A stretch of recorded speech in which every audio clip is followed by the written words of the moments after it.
Lokashankaram Shankaram Shankaracharyam Keshavam Badarayanam Sutra Bhashya Kritau Vande Bhagavantau Punah Punaha Ishwaro Gururatmeti Murti Bheda Vibhagine Vyomavatyapta Dehaya Dakshinamurtaye Namaha Gukarastvo Andhakaro Vai Rukarasto Nivartakaha Andhakara Nirodhitvat Gururitya Vidhiyate Sadashiva Samarambham Shankaracharya Madhyamam Asmadacharya Paryantam Vande Guru Paramparam. Om Sahana Vavatu Sahanau Bhunaktu Sahaviryankaravavahai Tejasvinavadhitamastu ma vidvisha vahai. Om Shanti Shanti Shanti. So for the first half hour, we will go over the logic of Nididhyasanam. So that is really what we are doing. And if you have been following this, what we are doing is to look at the yoga, the advice from the yogis regarding the Ashtanga, the eight different forms of quietening your mind down and obtaining samadhi. And we accept it up to a point, but we go much beyond that. And as this is exactly what we are trying to do. So what we will do is we will first understand the 8 steps of yoga, Ashtanga yoga, and Yama, Niyama, etc. And then we would look at the Vedantic view of that and perhaps add to those steps with 7 more for a total of, not perhaps, but we will do that, all 15 steps. So that's it's a longer term kind of a thing, but I think it's a very beautiful section from Aparoksha Anubhuti that I found out very useful to myself. And so that's what we're doing. So we have now finished both the yogic view as well as the Vedantic view of the first step, which is Yama. So that is now complete. Now let us go into the second step, and today I think we will just have enough time to look at the yogic view of the second step called Niyama. We may have some time left over to go into the Vedantic view, but most of it I think will probably just stop at the yogic view. So we need to understand what Niyama is. And by the way, another way to look at this distinction between the yogic view and the Vedantic view can be seen as, from the Vedantic standpoint, what is called Vyavaharika Sat and Paramarthika Sat. These are terms that you are familiar with, but just to reiterate. So Vyavaharika Sat means transactional reality. And Paramarthika Sat means total reality, not unconditional. So Vyavaharika Sat is conditional Sat, conditional truth, and Paramarthika Sat means absolute truth. Okay, here one, just to give you that comparison, Swami Maheswaranji had pointed this out. He said, if you suppose you see, you take currency. Beautiful way to look at the distinction between Vyavaharika Sat and Paramarthika Sat. So, in the old days, really the gold coins were the currency. Because gold is a very beautiful example, because first of all, it never loses its shine. You never have to polish it. Secondly, it's rare. Thirdly, it always stays. It doesn't decay. Metals don't normally decay, but gold amongst those metals, which is valuable, shining and so on. So it has certain everlasting value. This is what we call Paramarthika Sat. Okay, absolute truth, absolute value. But now what happens is that we have a pretend currency. Not gold coin. Everybody, you don't have enough gold coins to go around. So what we do is we have a paper currency like dollars. And a dollar bill masquerades as a substitute for the golden coin. So if you have $100 bill, that's a very valuable, that's a lot of money, $100 bill.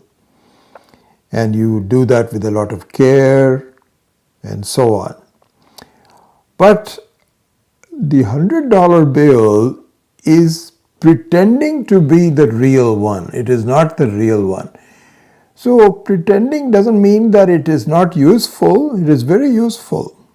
Because you transact things, you buy, you sell, you hoard, etc. But it is highly conditional. Highly conditional. Suppose, for example, you have a fire. And in the fire, all your paper currency gets burnt, gone, without any trace. Nothing happens to the gold coin. It is still there. So this is what is called Vyavaharika Sat and Paramarthika Sat. So in some ways, our transactional reality is a pretend reality, like a paper currency, because we can negotiate our life to a large degree, but it has a lot of conditionality and has a beginning and an end. Because the golden coin, once it is there, then it is always there. Not so in the paper currency. So similarly, our Vyavaharika Sat in our life is like it borrows the reality. It's a pretend one where we all conventionally say this is enough. I think this is enough. You are born, you have a body, you have a mind, and you now just say this is me. It is not really me. Not really me. But you can, for all intents and purposes, it is me. Good enough to transact. Okay, the reason I went into this long diatribe is to distinguish between the yogic view of the steps required and the Vedantic view. From the standpoint of Vedanta, the yogic Ashtanga Yoga is like the paper currency. It is Vyavaharika Sat. But beyond each Vyavaharika Sat, there is a Paramarthika Sat. For instance, supposing you have $100 bill, you can actually go to a bank and get a gold coin worth $100. So you can transact, you can do that. So backing it is of course the reality, but what really transacts is just the pretend reality. So anyway, just this is the distinction between the yogic steps for samadhi, and finally the nididhyasanam. And we will see the distinctions more clearly, but I just wanted to, that just kind of occurred to me to talk about it. Okay, so now we are going to look at niyama. So here, niyama normally means, not normally means, it really means a sense of order and discipline. Okay, and something which is based on your, what we call in Sanskrit as Sankalpa. Sankalpa means your decision. This is what we're going to do. And then you follow that. So for instance, suppose you say that before doing the morning prayers, my puja, I must take a shower. Shower before doing puja. Now, you don't have to do it that way, but if that is what you feel like and you have made a decision, you have made a sankalpa, then that is exactly what niyama means. This is my order of life. I will take, like for example, I have seen people who don't take a shower every day. To me, that is just unthinkable. In fact, quite a few times when I have been hospitalized or I have been sick, what I miss most is taking shower.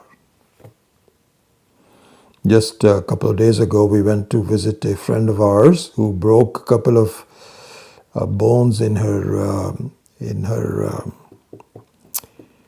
foot. She went into some kind of a hole, and then she twisted her and she broke a couple of. So we went. She's in a cast for the last 3 weeks. So my wife and I went to see her. My first question to her was, "Are you able to take a shower?" And it's not as, but she was a little surprised at that. But this is my niyama. I must take a shower every day. But I find people who don't do it. That's okay. So this is my niyama. So for example, you can say that, for example, there are many religious practices where a certain percentage of your earnings is given to the church. And that's a niyama. So any kind of a discipline, any kind of an order that you have imposed on yourself, this is purely on your own self. Nobody tells you to do it. But you feel like this is what it is. And you just do it that way. My mother-in-law, she has a cup of tea in the afternoon, and she is really interesting. Only at 3 o'clock she would have tea. If she comes in, she was just here a couple of days ago helping us with some things and so on, and it was like 2:40 or so, 2:45 maybe. And I asked her, I said, can I make tea for you? She says, no, only at 3 o'clock. So that's her niyama. That is what her sankalpa is, that I will only have the tea at a particular time. Okay. So this is what niyama is. So in yoga, there are 5 ways of expressing the niyama. So let's go into all these 5, and that I think that's all the time that we will have. So let me just name them first, and then we will go into that with a little bit more detail. First segment, you might call it, not even a step. These are not like sequential steps, but these are 5 segments that you should look at to enforce a successful, effective niyama for yourself. One is shaucham. Shaucham means cleanliness. One. I'll go back to that in a minute. Tapas, tapaha. Tapaha means austerity. Swadhyaya. Swadhyaya means to go over the authoritative statements that establish the niyama, the very advantages of niyama. So it could be your own religious discipline, it could be spiritual discipline, it could be some books that explain what it is, but a constant touch with your own teaching is called swadhyaya. Swasya adhyaya.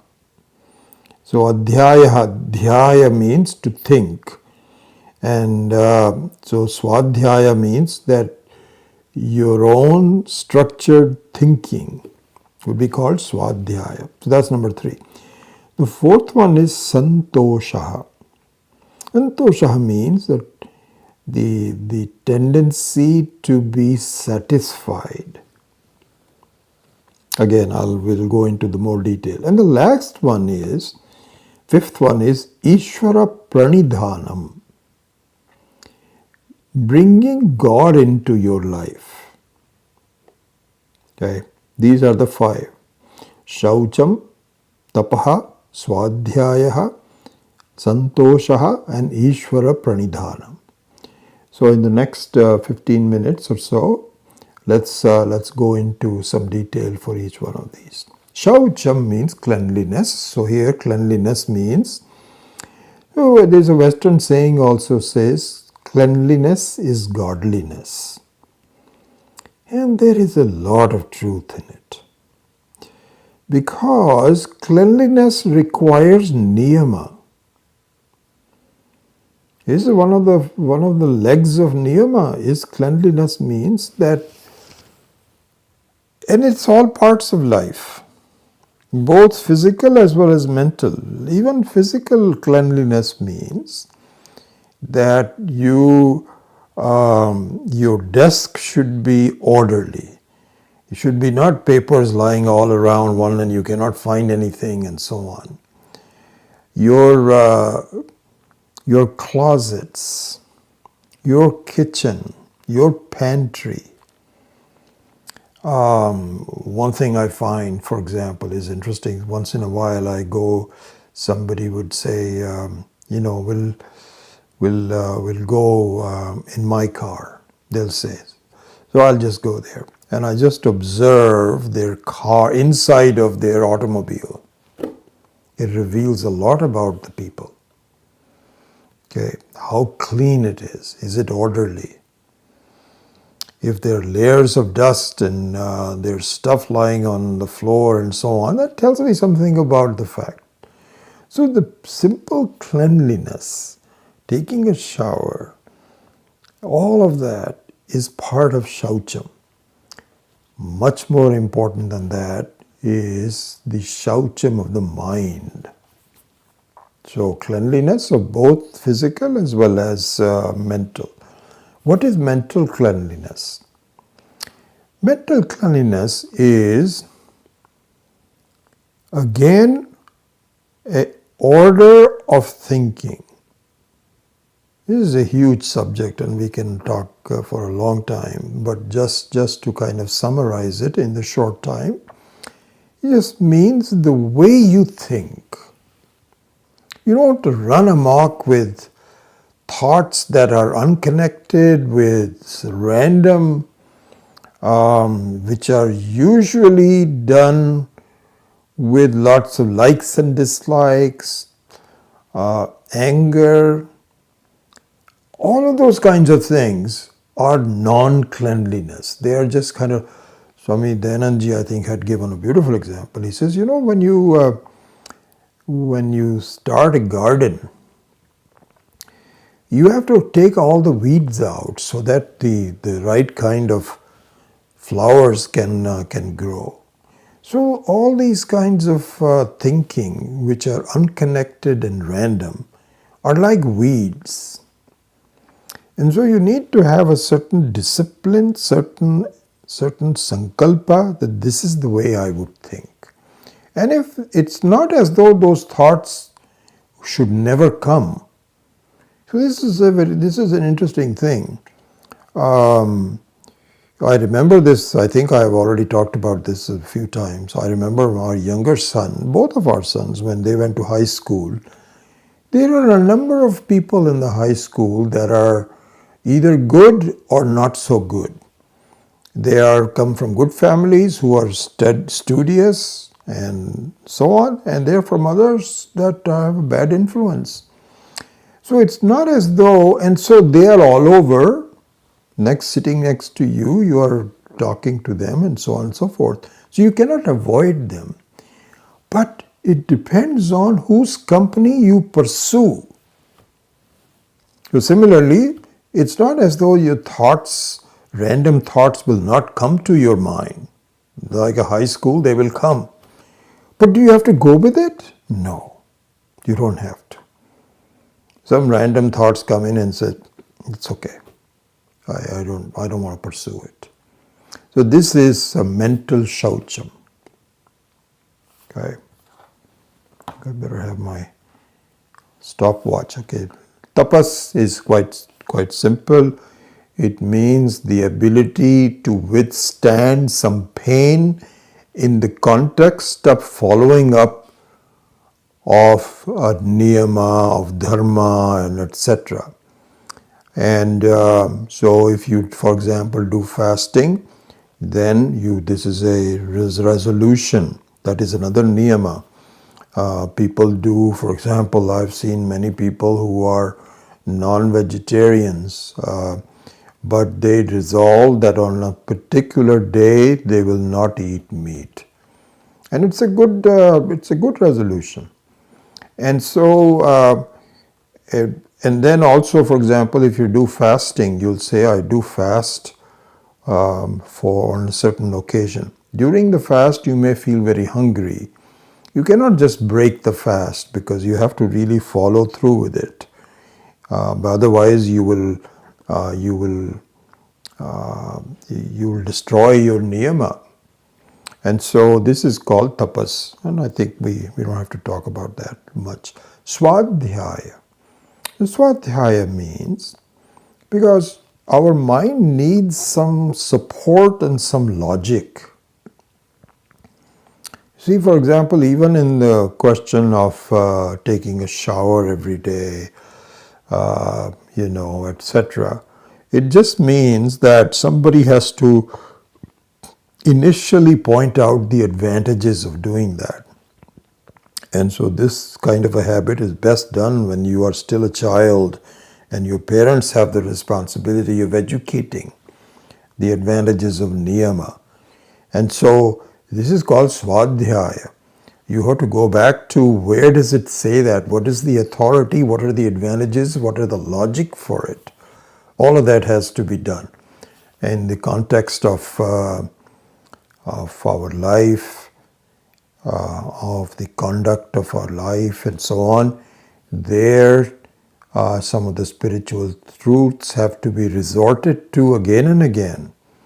You cannot, they say you should not be on your own. You need to have a supporting caste that is good, reliable, and can propel you in the right direction. And so that is what is called swadhyaya, where you are in touch with the authorities that make sense to you. Okay, so that is swadhyaya. Santosha.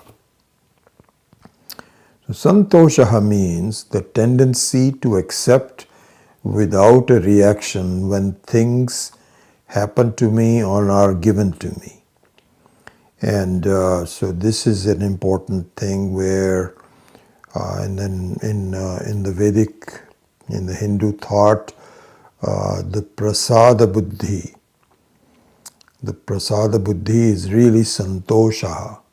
And so Santosha is to develop a Prasada Buddhi. So what is Prasada Buddhi? Just for those of you that may not be familiar with it, is when you go to a temple and after that there are some, I don't know what the English word would be, some prasad is given to you as a blessing.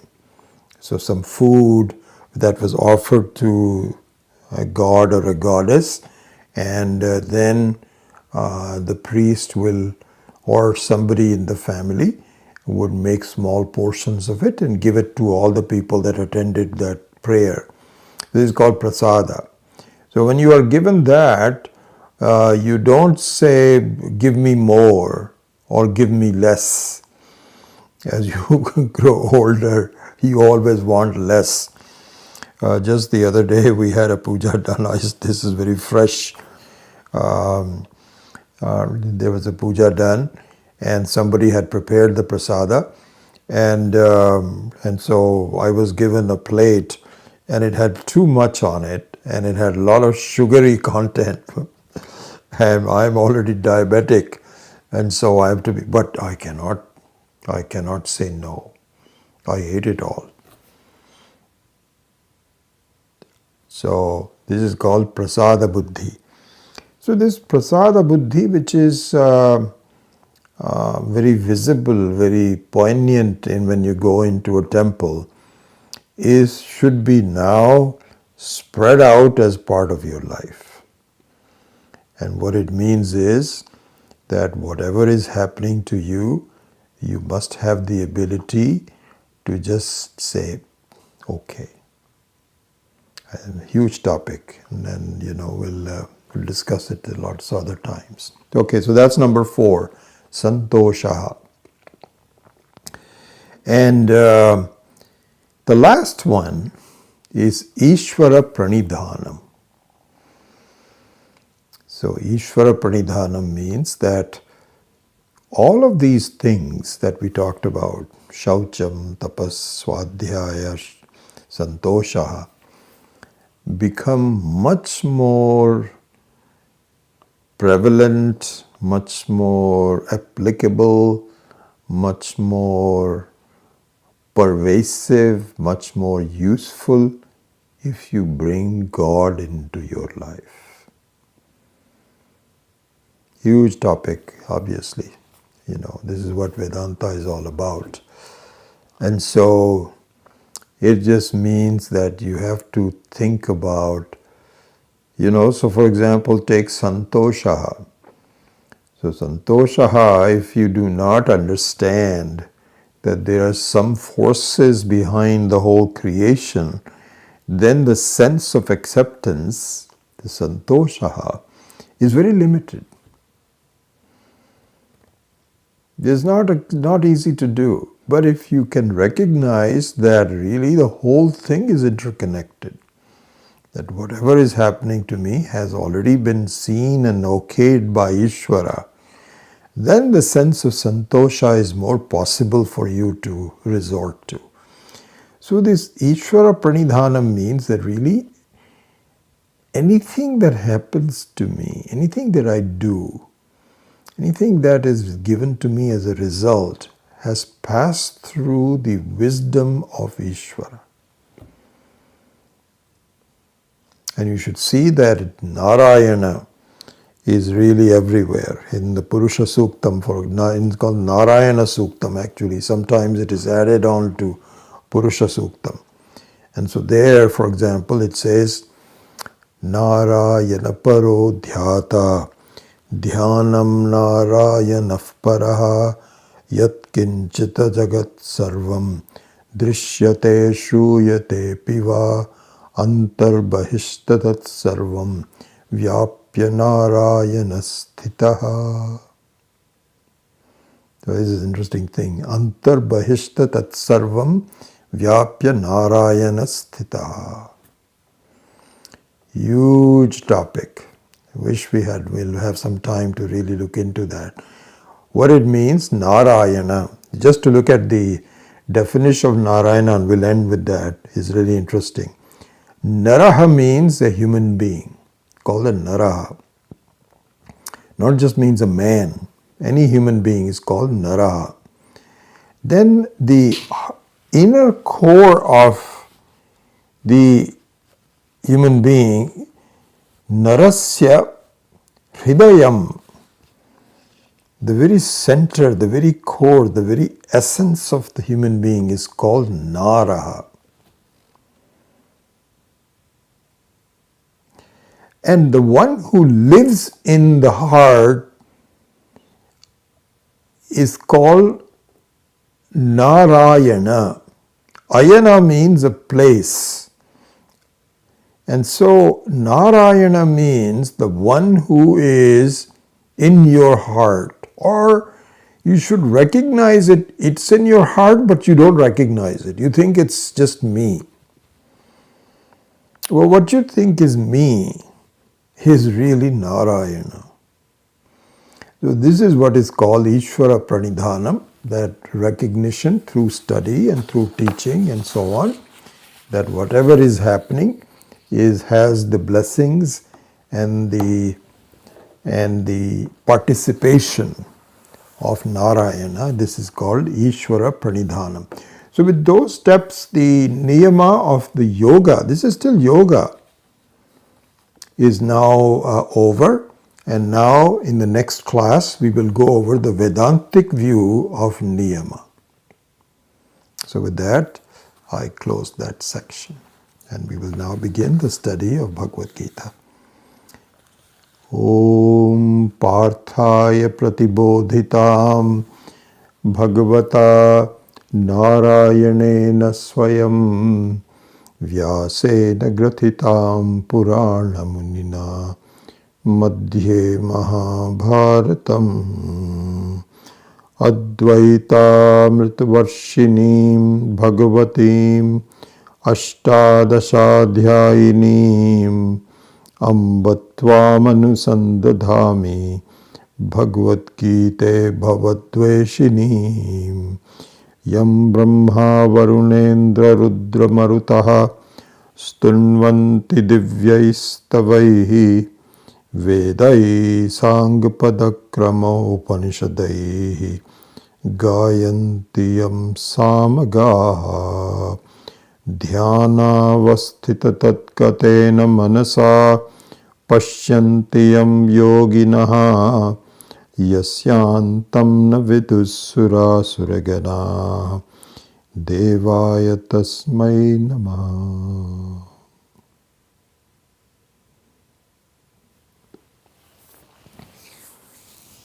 Okay, so we are doing chapter 2, verse number 12. And last week,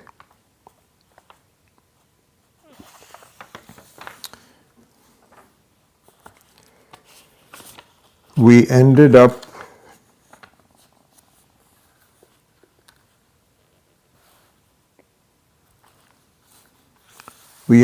by saying, so Sri Krishna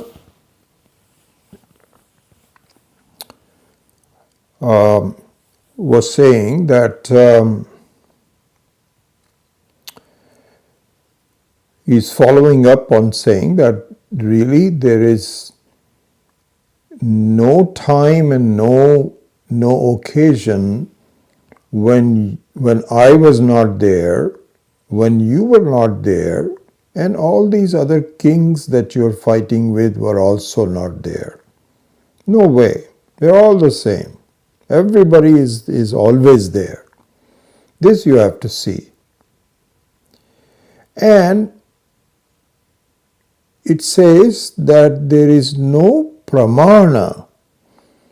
So if you look at the last line of the paragraph, which is on page 42 in this book. So the last line of the second paragraph, this fact was summarized in Sanskritam, which says, Janadhipa iti avidya vritti bhedena bahuvachanam natu atma bhedena tad bhede pramana abhavat. This is what Sri Krishna is saying, or the commentary by Swami Shankarananda is saying. So he's ascribing it to the thoughts behind Sri Krishna's teaching. He says, please see that this bahuvachanam means that the plurality is the responsibility for avidya vritti bhedena. It is responsible by thinking which is instigated by ignorance. This is an ignorant thought. Like, for example, when you take a rope to be a snake, then the snakiness is a ignorant thought. So this is what he says, Janadipaha iti avidya vritti bhedena bahuvachanam. Natu atma bhedena. There is no difference in their atma. They're all the same atma. And then he makes a very interesting statement. He says, Tat bhede. What bheda? Atma bheda. Differences in atma, pramana abhavat. There is no proof for it. There is no proof for plurality of the atma. And we don't accept things that don't have a proof. You cannot just make a statement without proof. So there is no proof. So this is an important statement. Another, similarly, Janadipaha iti avidya vritti bhedena bahuvachanam natu atma bhedena tad bhede pramana bhavat. Okay, so this is where we were. Just to revise it. So Arjuna says, I don't see that at all. So with the next paragraph, he now expresses his strong views. He says, Nanu atma bhede pramana abhavaha iti yaduktam. He says, as you say that there is no pramana for atma bheda, tat atisahasam. So we had ended the last class by going over this word atisahasam. So this is the third paragraph, which is on page 43 of this book and some other books that may have a different page number. But I'm sure you can find that. So he says, so basically I think what I will do, and I've already mentioned that to you, that I'm not going to read the Sanskrit first and then explain it. I'm going to explain it first so that everybody has an idea of what we're talking about, then supported by reciting the Sanskrit words for it. I think that will be a better way to do it. Okay? So he says that the fact that you have no pramana for changes in the atma, how can you say that? Because they're all over. All over. So, for example, you are different from me. Are you not? You are talking to me. I'm listening to you. These people are standing there ready to fight. They're different from me. They're all different. Everybody is different. So I don't get it. How can you even begin to say that there is no pramana? So this is what he says, Nanu Atma Bhede Pramana Abhava iti yaduktam tat ati sahasam. This is a very brave statement. How dare can you do that? Because you can clearly see the differences. Atmatve vicharyamane tu swatma ekatvam na ghatate. So he says, if you look at all the people here and so on and so forth, it doesn't make any sense. And neither through your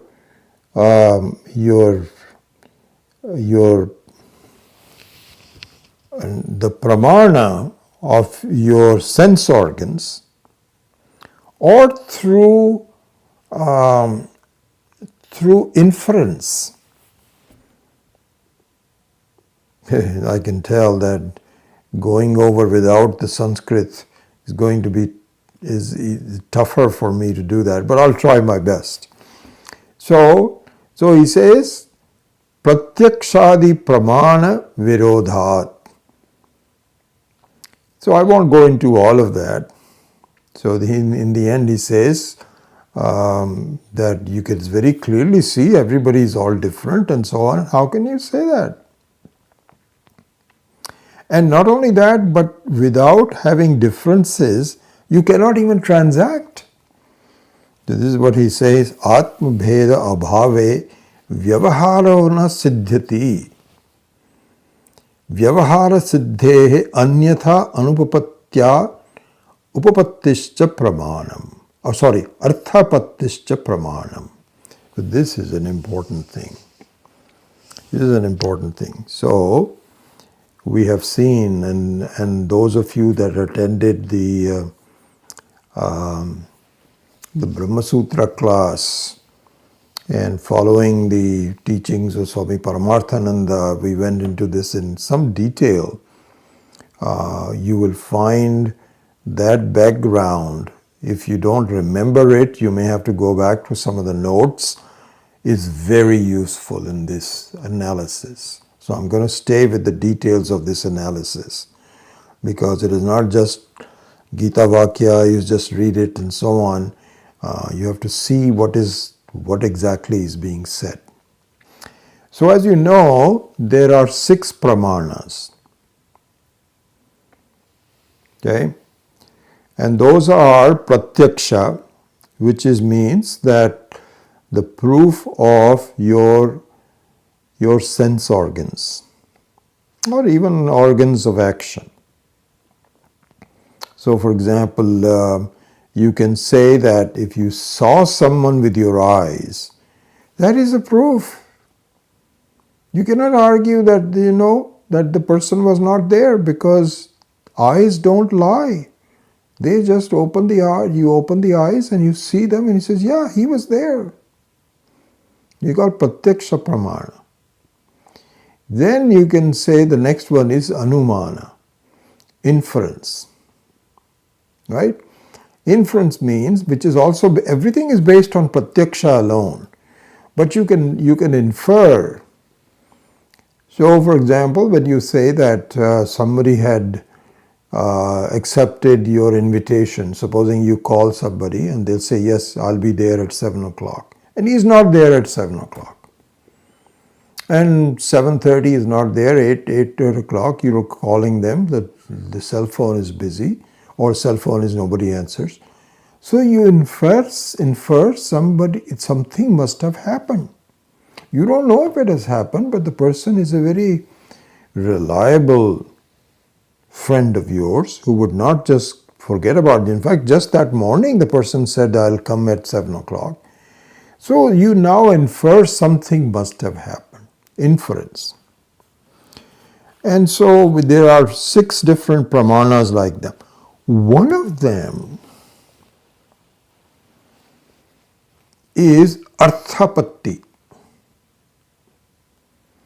So look at this, just follow this logic.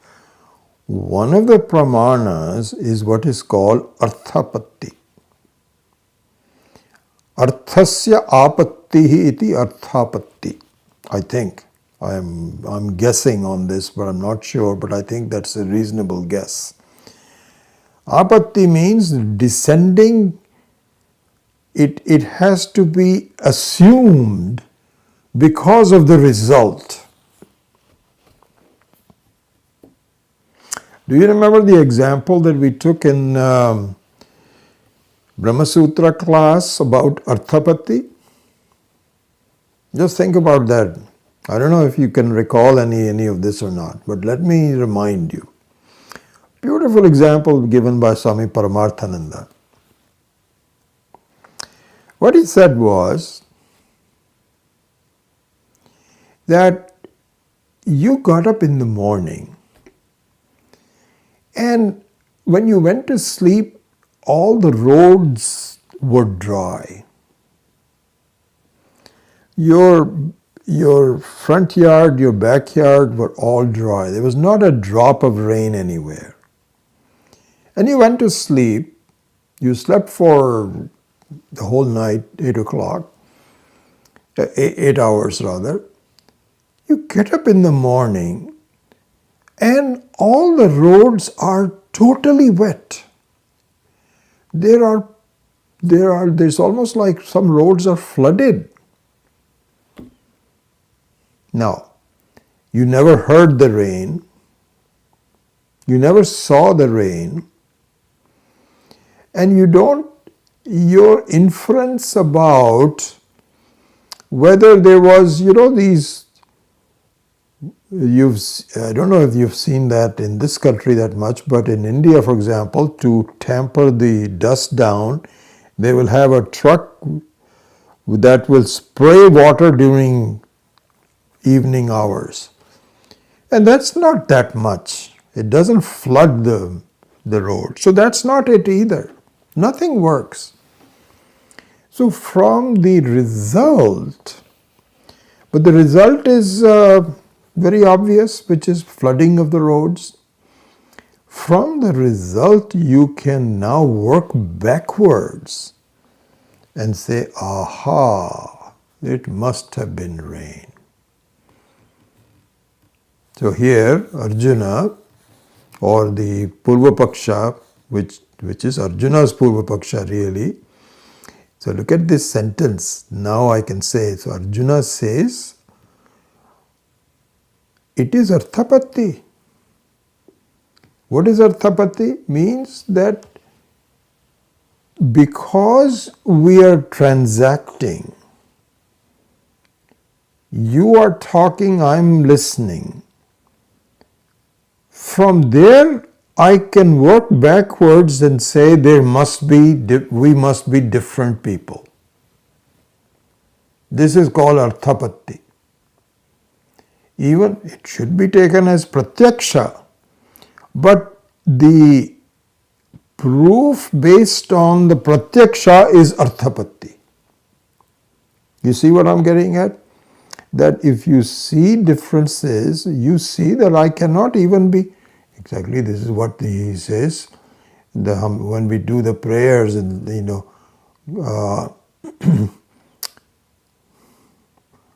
Guru Atma, what does it go? Sadashiva's, no.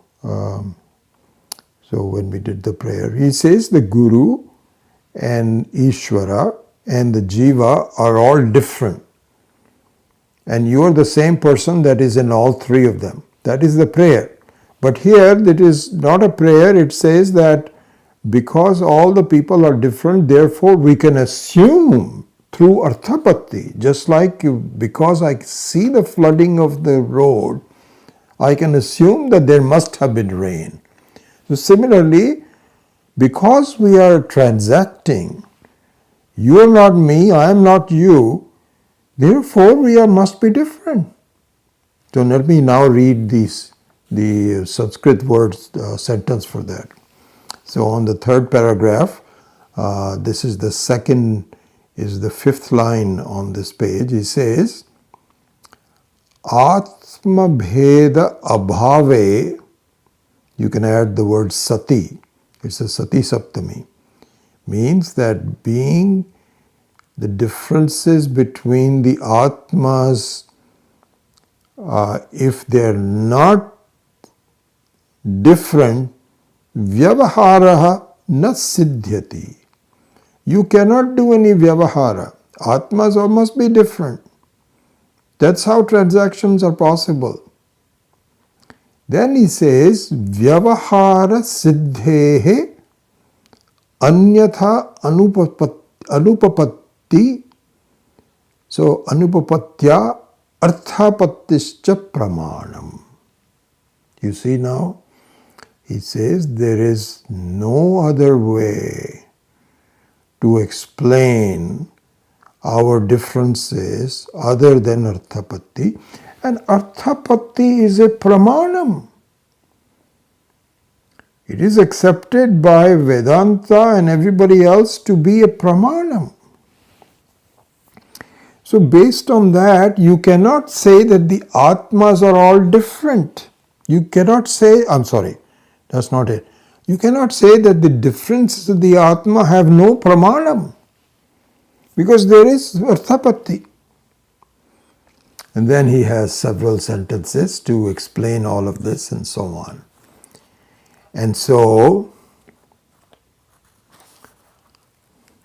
he summarizes it by saying, you have to now accept. The way I feel it is that I'm not lying, I'm not exaggerating, this is the way things are, therefore it is pramana siddham. It is based on proof that we are all different. Should we not take it like this? This is the way we should do it. So this is what is given in the Sanskrit Vakya towards the end of this. Is it towards the end? No, towards the middle of it, at the end of the page 43. He says, Tasmat pramana siddham atma anekatvam tvaya api angikartavyam. So he says, therefore, tasmat means therefore, atma anekatvam pramanam. The differences in the various atma has a proof, and you should also accept it.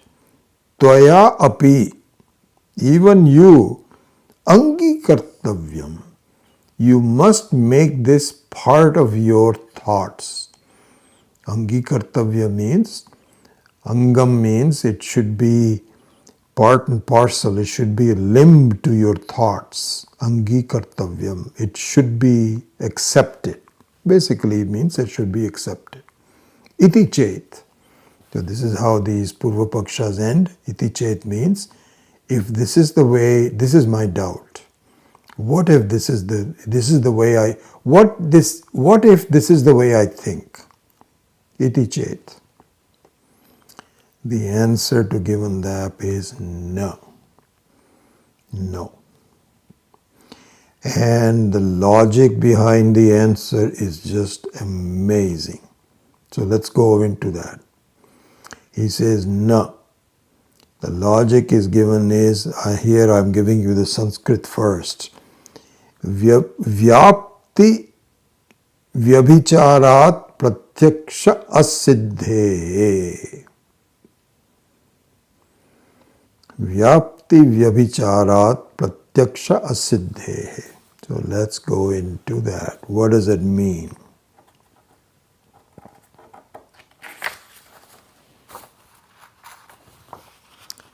So he says, my dear Arjuna, I have to tell you that you are making a huge mistake. You cannot say arthapatti is a pramanam, you cannot say pratyaksha is a pramanam, because in the way you conclude, you are making a tremendous mistake. This is not how proofs are done, my dear. No. What is the reason? Vyapti vyabhichara means the violation of vyapti. What is vyapti? What do you mean by vyapti? So now let us make sure that we understand what vyapti is. Again, I go back to Brahma Sutra's commentary. So there, if you look at the English translation of the word vyapti, which I looked it up just because I have, just because of this class. So vyapti means, it's a very difficult translation. It means invariable concomitance. Invariable concomitance. This is the technical definition of vyapti. But this should be understood with an explanation, because otherwise you don't understand what invariable concomitance means. Means that, so just look at this. Vyapti is a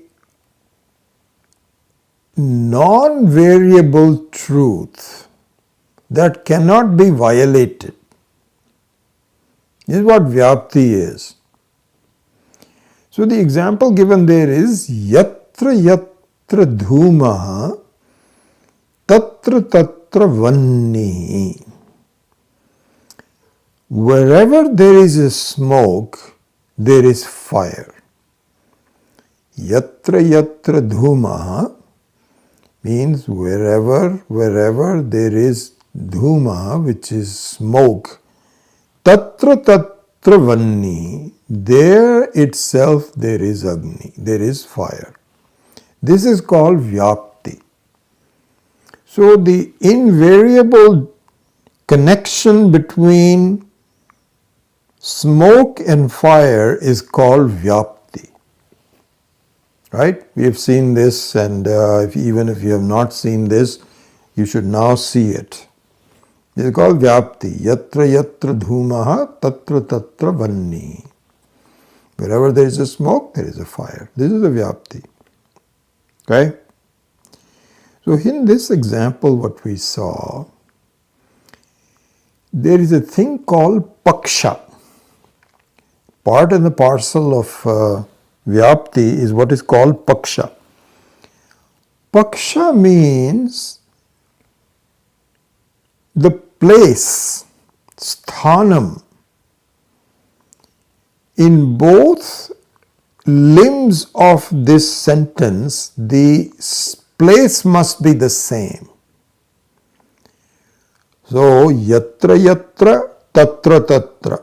Wherever, there. The place must be the same. This is called paksha. That is all part of the vyapti. You see, we just say whenever there is a smoke, there is a fire. We just say it casually. But a basic assumption of that is that the place must be the same. So, you cannot say there is smoke in San Jose, therefore there is fire in Denver, Colorado.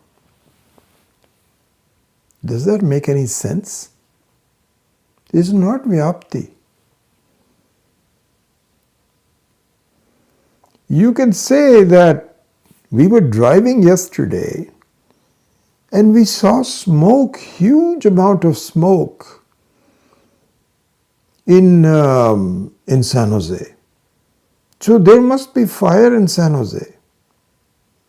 That makes sense, yes.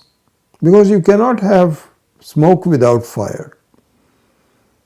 Fire always generates black smoke, not white smoke. So if you saw the black smoke, there must be a fire somewhere. Where somewhere means where? Not elsewhere. There itself. So Swami Paramarthananda had given this example that suppose you collect samples from the moon.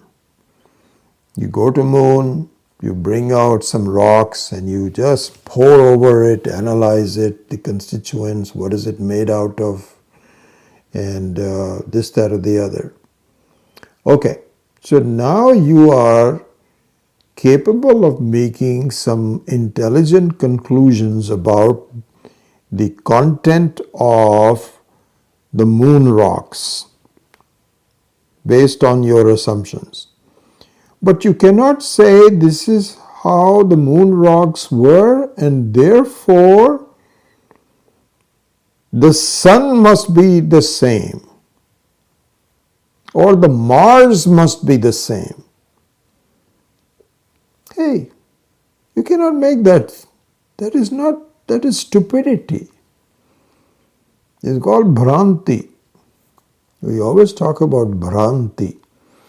Bhranti means that you can't even think about it this way. It's called Bhranti. Some kind of a delusion in your mind. What are you talking about? You cannot say that there is smoke in San Jose, therefore there must be fire in Denver, Colorado. No way. So this is what is called Vyapti Vyabhichara. Vyapti Vyabhichara means a violation of Vyapti. Violation of Vyapti. So the answer by Sri Krishna to Arjuna is Vyapti Vyabhicharat Pratyaksha Asiddhehe. Beautiful statement. It just summarizes the basic mistake that Arjuna is making. And what is that? He says that you cannot trust your Pratyaksha. It does not even, there is no siddhi of the Pratyaksha. There is no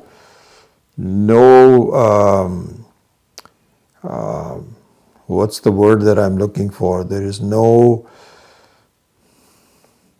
establishment. You cannot establish Pratyaksha as being true because you are making you are making a mistake about Vyapti. So he'll explain all that. So he says, I don't even, your Pratyaksha means your experience. Your experience of Pratyaksha, of the Atmas are all different, is not established at all because you are making a basic mistake. What is that basic mistake? You are saying that the differences are in upadhi, not the Atma. The upadhi is different from the Atma. Upadhi is anatma, which is different. It's like Denver, Colorado. Or the other way around. In fact, because the Pratyaksha is smoke in San Jose. Right? That's the Pratyaksha. I see the smoke in San Jose. Oh, wonderful, you saw the smoke in San Jose. So what does it mean? That means there's fire in Denver, Colorado. This is where Bhranti comes in. So far, Pratyaksha is okay, but you are postulating something which is erroneous. So here he also says that your Pratyaksha also is violated because there is no Pramana for the Atma to be different. You can say that the upadhis means all of the expressions of it. So you are looking at the data from anatma and you're applying it to the Atma. You see? This is what is being said. And then, so this being the case, this is a very important thing really. There's a lot behind all of this.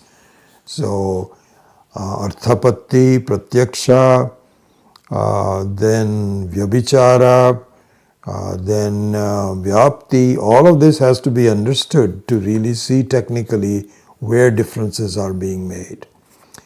Then, having made that statement, he now tells him how this mistake is made.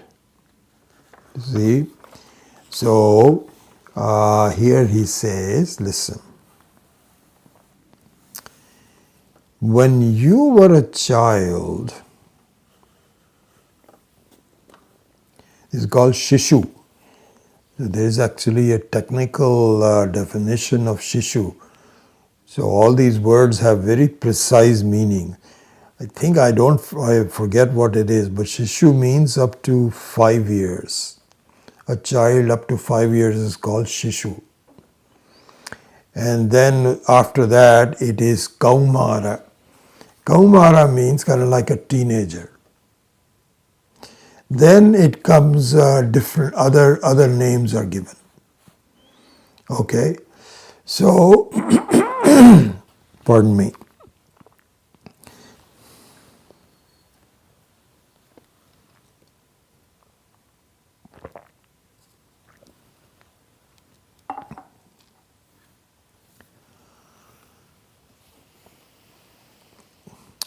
So here are the arguments given by Sri Krishna, very, very important ones. Let's follow that to a certain extent. How are we doing with respect to time? 9:05. So he says, listen,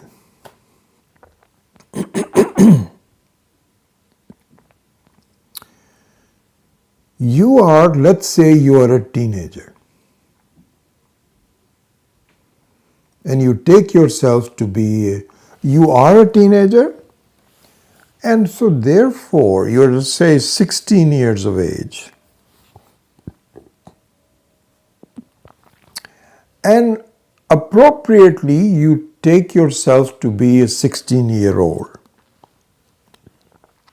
Approximately, you'll say, the way you think, the way you behave, the way your body is, you're pretty much grown up, almost to the full size of person. All of that is still there.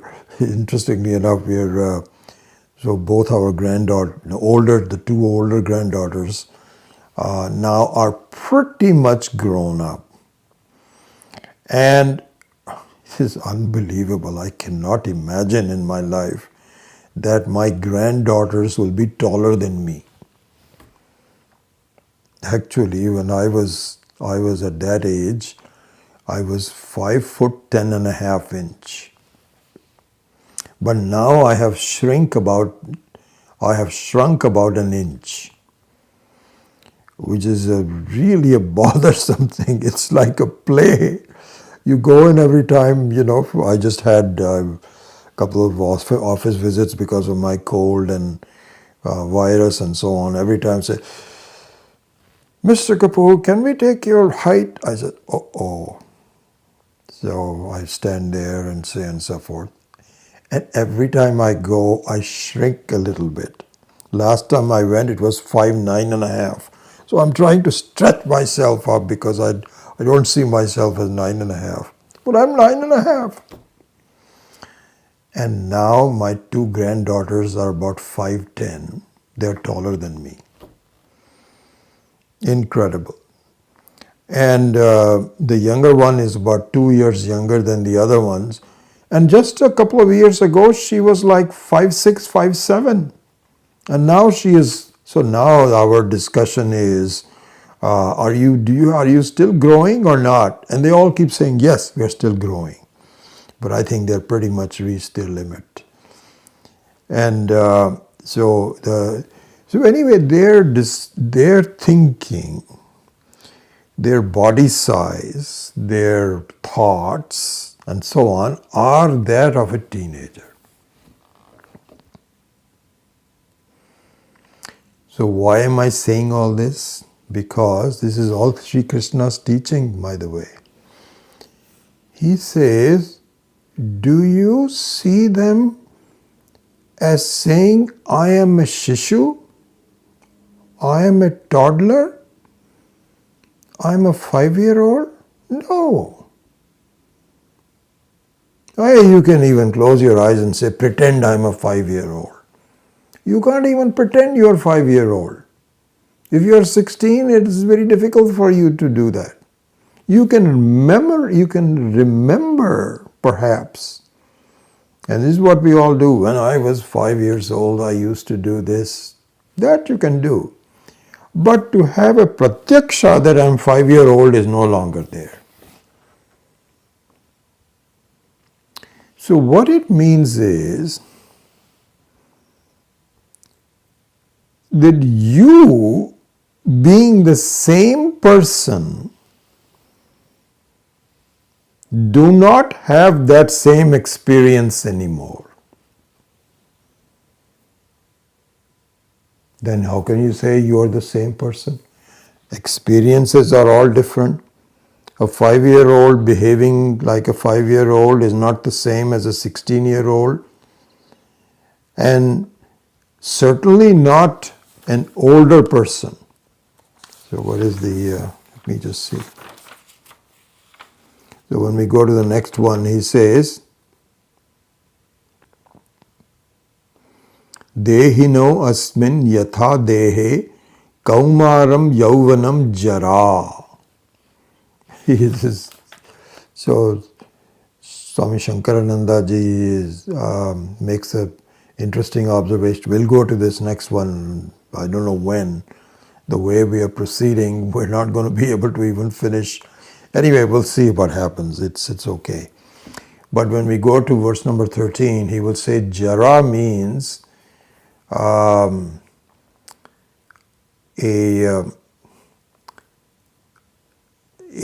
really means, let me see how it's been translated. Yeah. So jara means a body which has become very weak.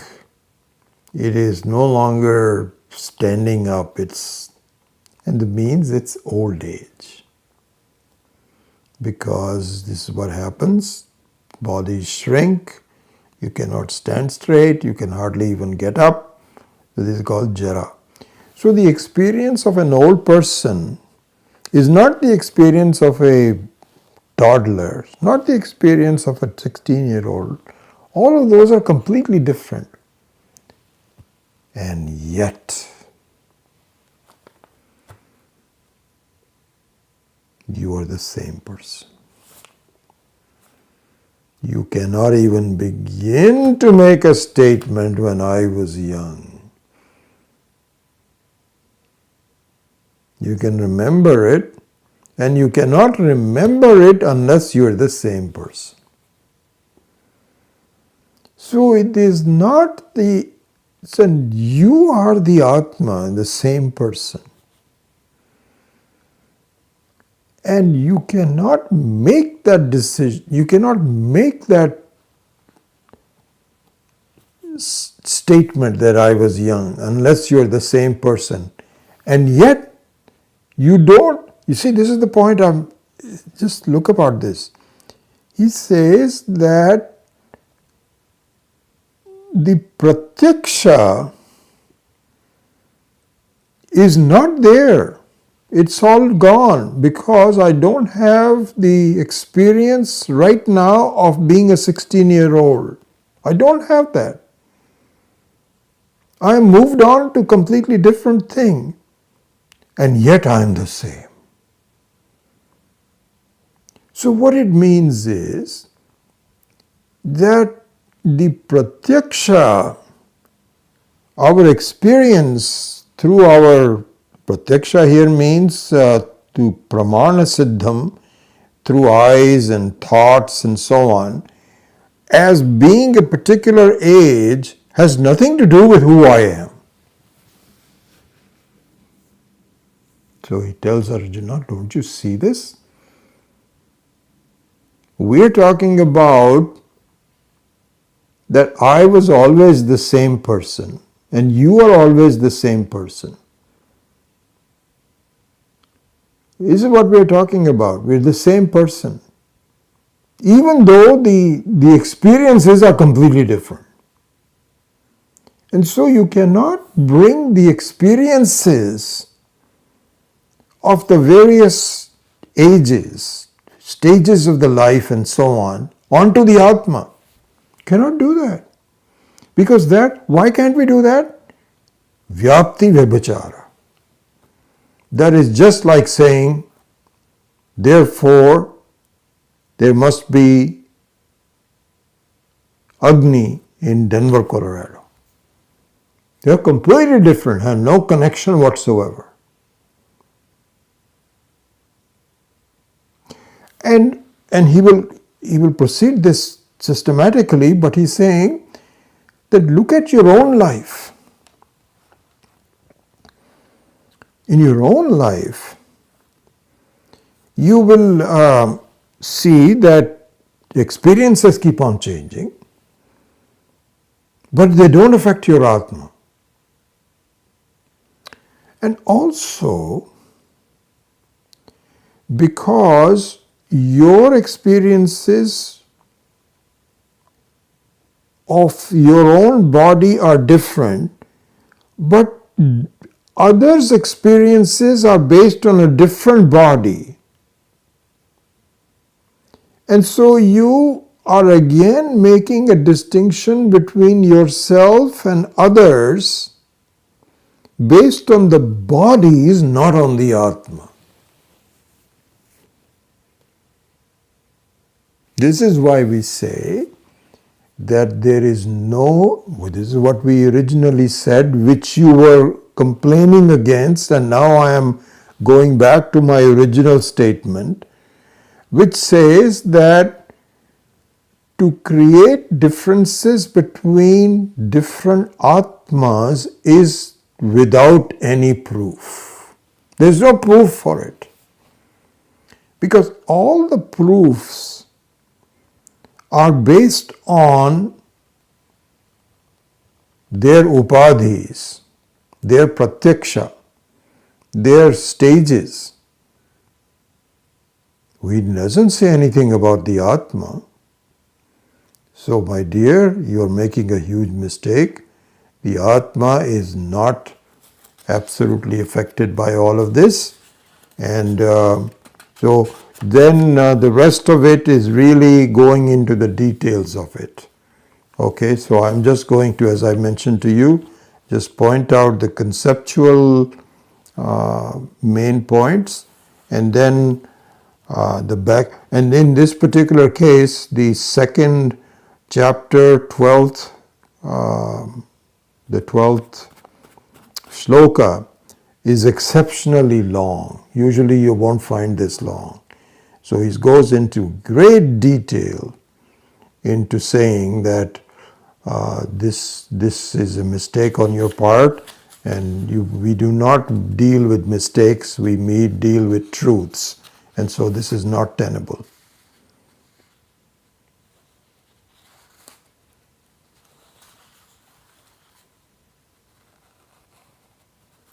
Okay? All right. Now, he summarizes this. And he summarizes as he says, therefore, what I say that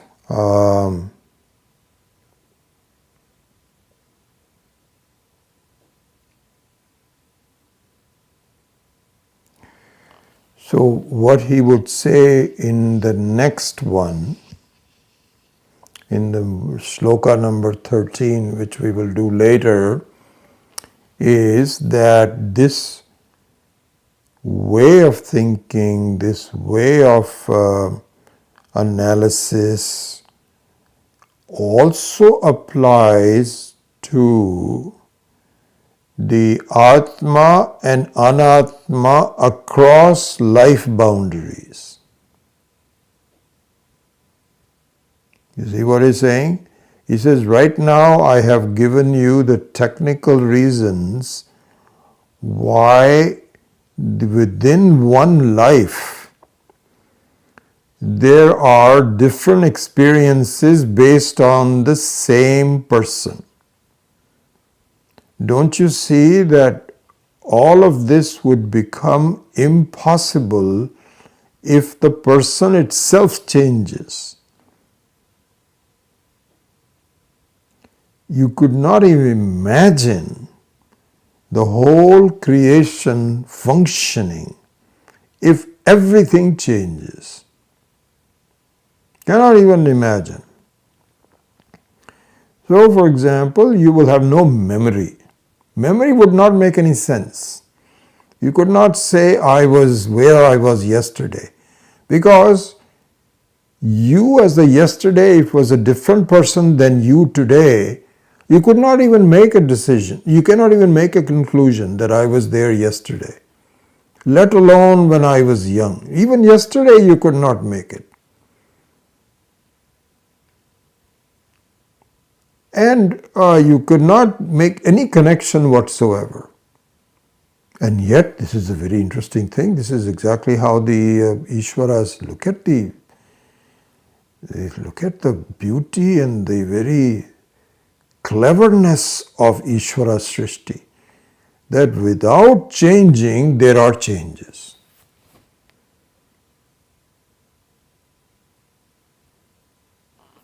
So this is exactly what happens, that there are differences in gold ornaments without any differences in gold. And so here Sri Krishna is saying that, don't you see that within a life itself, look at this beauty of the changes upon a non-changing. Because the non-changing means that it is the very truth which is not violated. It's like the gold coin. And now, as we proceed, you will see that this logic, which should be clear to you within one life, also applies on multiple lives. As we have said before, and we will point this out again, there is very little difference between sleep and death. Very little difference. It's really, the only difference is that you have to take up a new body. Here you go back to the same body. So death becomes like a huge thing, but it isn't. Because you remain the same as the Atma, which is itself timeless, has no influence by bodies and time and space and vastu and all that. Absolutely nothing. It is just an independent Sakshi. That independent Sakshi will remain the same. While you're supposing you just imagine this phenomena. Supposing the person is dying,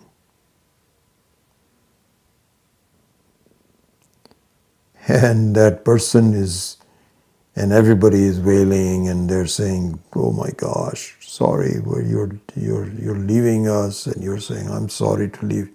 All this is nothing but the mind and so on. The Atma remains the same. And just like, for example, you go to sleep, and how the sleep just comes without, you cannot time it. This is the thing. You cannot have a watch and say, "I want to know what time I went to sleep." You can tell when you woke up, but when you went to sleep, you cannot tell. Sleep just comes in. So similarly, the death, it just creeps in and takes away the mind and the body. and your Atma remains the same. And then you as the Jiva, it takes up a new form. And you find a new mother, new father, become a baby. The same Atma, same awareness. And when you're born as a baby, pretty soon you will say, I'm seeing something. I'm seeing some light. Same Sakshi.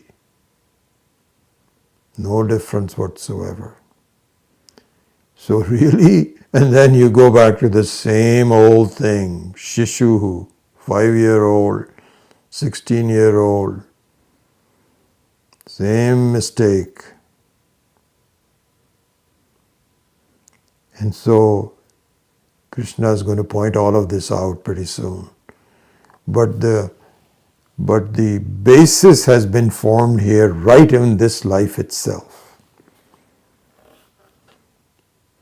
So he says, really speaking, in all of these cases, the Atma remains unaffected, no remains. And what is the nature of that Atma is now briefly stated, and then it will be repeated many, many times with consistency throughout this huge book, which we may or may not have time to go through. But anyway, this is what he says. He says, so I'll just read this conclusion in Sanskrit, and then I think the class will be over. So, if you look at the last 5 lines of the end of verse number 12, this is the summary. He says,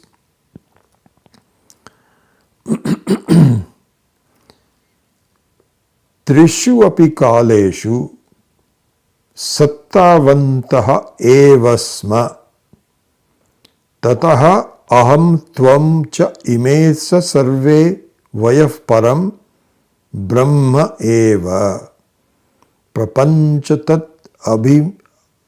abhimani abhimanyadi sarva drishya kalpana adhisthana bhutam nishkalam nishkriyam shantam anantam nitya shuddha buddha mukta sattva jnanananda anandyad dhairyam brahma evasma bhokta bhojyam preritaram cha matva sarvam proktam trividam brahma etat brahma eva idam sarvam iti cha shravanat tvam cha mam cha etam cha sarvan param brahma eva iti janihi iti artha. So he says, it is now established, my dear, all of us are really Brahman. And Brahman means one which is infinite, one which is timeless, which is never born. This is why we can say, I was never not there, nor there will be a time when I will not be there. You were never not there. There will never be a time that you will not be there, because you and I are the same Atma, the same Brahman. And by the way, all these other people, they also cannot be killed, because they are not, it's not something that they can be injured. They are the same Atma as you and I, which is Brahman alone. Trishu kaleshu means past, present, and the future. No difference whatsoever. It's exactly the same. And so what is the nature of this Brahman? This is, Swami Shankarananda is very fond of pointing this out. He says, this is Nishkala. has no parts to it, the Atma. For example, the Akasha, there's no parts to it. You cannot cut it. You cannot burn it. Nishkriyaha. Nishkriya means it cannot act. You cannot go anywhere. It is always the same. Where is Akasha going to go? There is no place where the Akasha is not there. It's already there. It cannot move. Nishkriya Shantaha. That's the very basis of all thoughts, where means it is quiet. Purna. Anyway, he will all do this. I'm not Anantaha, Nityaha, Shuddhaha, Buddhaha, Muktaha, Satyaha, Jnanaha, Anandaha, Advaya Rupaha. This is Brahman. That is who you are, not who you think you are. So therefore your analysis that pramana abhavat, there is no proof to it, doesn't stand. Because why? Because of the vyapti vyabhichara. You are violating the vyapti. You are overlaying the experience of what you see onto the Atma. What you see is the smoke in San Jose, and what you are inferring is the Agni in Denver, Colorado. They're totally different. No connection whatsoever. So this is the basis of Sri Krishna's teaching, which we will now continue next time. Om Asatoma Satkamaya Tamasoma Jyotirgamaya Mrityorma Amritam Gamaya. Om Purnamadav Purnamidam Purnat Purnamudachyate Purnasya Purnamadaya Purnameva Vashishyate. Om Shanti Shanti Shanti. Harihi Om. Shri Gurubhyo Namaha. Harihi Om.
So nice to see all of you. So many people.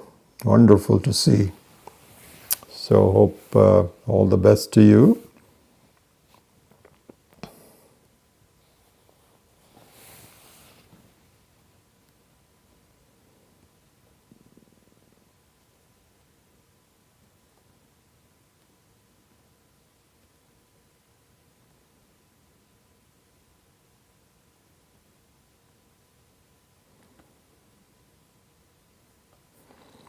So yeah, I think the only thing that I would request is that if you find that the way this explanation of the teaching of the Gita is going, where this is okay with you, or would you like me to make some adjustments? Because in a way, I'm trying to appeal to both people, not appeal, but to keep in mind the people who have certain knowledge of Sanskritam. At the same time, other people don't. So I'm trying to straddle the fence for both of them. And I made some adjustments based on the comments of 2 weeks ago, where I felt that most of you were struggling to understand, and some of it was the non-reference to the line numbers, but that's really what I'm interested in, is to make sure that you are okay with that. If you're okay, you don't have to send me anything, but if there's any adjustments you need to have, then let me know, and I will try to keep that in mind as we proceed further. And all right, with that,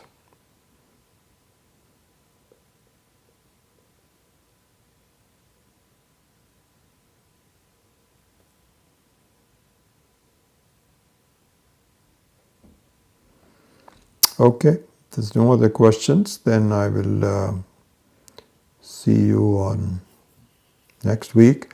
It was interesting, that class on Sri Rudram that I started doing on Thursday. I was just checking into it, like 51, 52 people have already seen that. That's much more than I expected. So anyway, that now keeps me busy on all 3 days, Tuesday night, Thursday at 11 o'clock, and then the Saturday morning. So I'm very delighted. And anyway, all right, good. See you next week. Hari Om.